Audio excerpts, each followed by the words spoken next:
This can be the greatest comeback in the history of the restaurant industry. Red Lobster is one of the most recognizable restaurant chains in America.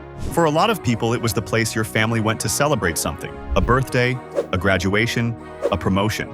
You dressed up a little, you ordered the Cheddar Bay biscuits before your food even arrived. And for one night, seafood felt like a special occasion. At its peak, Red Lobster had over 700 locations and was pulling in more than $2.6 billion in annual sales. It was the largest casual dining seafood chain in the world, and it wasn't particularly close. So, how did a restaurant that iconic end up filing for bankruptcy in 2024, with over 100 locations shuttered almost overnight? And is there actually a path back? I want to walk through the whole story because there are some genuinely surprising twists in here. I'd break it into 3 phases: the rise, the fall, and what I'd call the attempted rise again. So let's get into it. The story starts in 1968 in Lakeland, Florida, with a man named Bill Darden. First Red Lobster opened in 1968 in Lakeland, Florida. Before building one of the biggest restaurant empires in American history, Darden was just a guy from Georgia who had been in the restaurant business since he was 19. His philosophy was simple: give people good food, give them a lot of it, and charge a fair price. By the late 1960s, Darden saw an opportunity that most people were overlooking. Americans were eating out more than ever before, but almost nobody was trying to bring seafood to the masses. Seafood was either something you cooked at home or something you paid a lot for at a fancy restaurant. There was no middle ground. Darden decided to be the middle ground. He opened the first Red Lobster on January 18, 1968. Fresh seafood at prices everyday families could afford.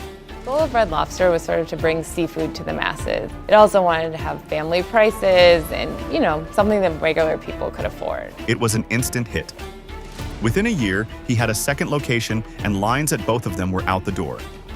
Just 2 years later, in 1970, General Mills acquired Red Lobster.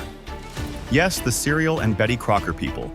They were looking to diversify into restaurants, and they liked what they saw. In 1970, it was acquired by General Mills, a food conglomerate, and it grew more from there, across the Southeast at first and then across the U.S. With General Mills behind it, Red Lobster expanded aggressively throughout the 1970s. By the end of the decade, there were over 350 locations across the country. The 1980s were even better. Red Lobster became a genuine American institution during this decade. The Cheddar Bay biscuits became the thing everybody talked about. Served complimentary at the table before your food arrived, people went absolutely crazy for them. There are people who will tell you to this day that the biscuits alone were worth the trip. By the early 1990s, Red Lobster had over 600 locations. General Mills eventually spun off all its restaurant brands into a separate company in 1995, which became Darden Restaurants.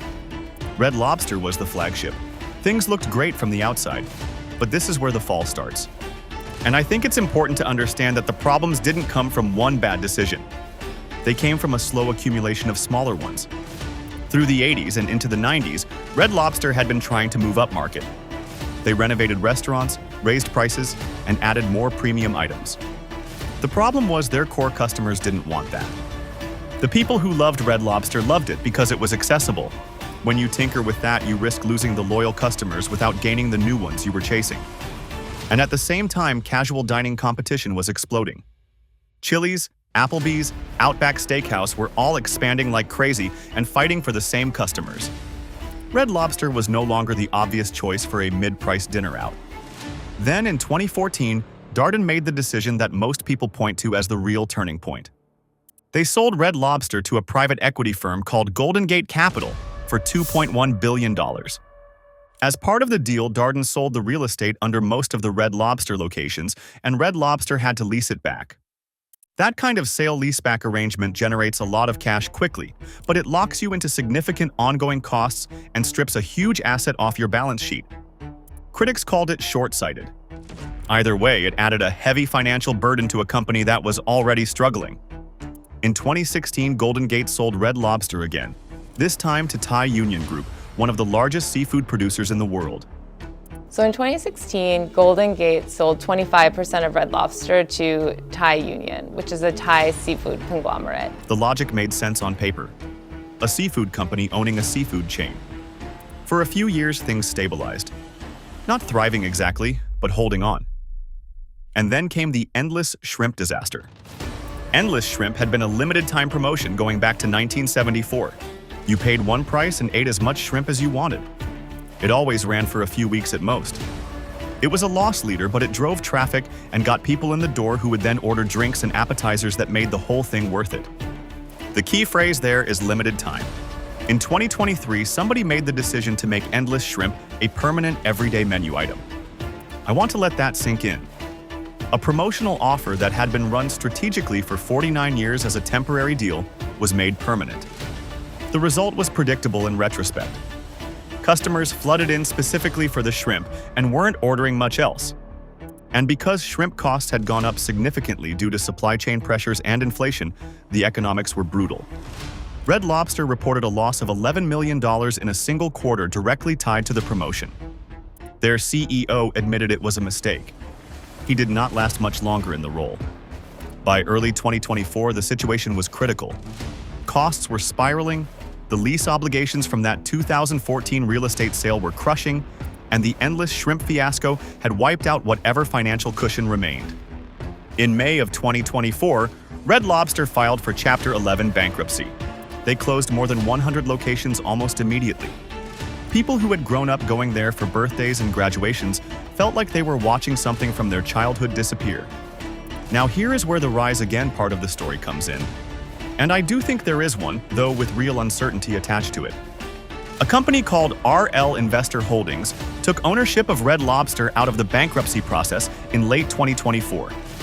They closed the underperforming locations, renegotiated lease terms, and came out with around 550 restaurants and a much healthier financial structure. Getting out from under those crippling lease obligations was genuinely significant.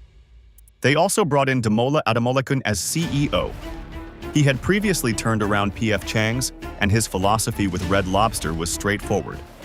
Stop trying to be something the brand was never meant to be and get back to what made it special. Fresh seafood at approachable prices, generous portions, a warm experience, and yes, the Cheddar Bay biscuits. Always the Cheddar Bay biscuits. Early signs have been cautiously encouraging, and the new team has been vocal about quality and consistency being the top priorities. Here is how I think about this whole story. Red Lobster's problem was never really the food. When the food was good, people loved it.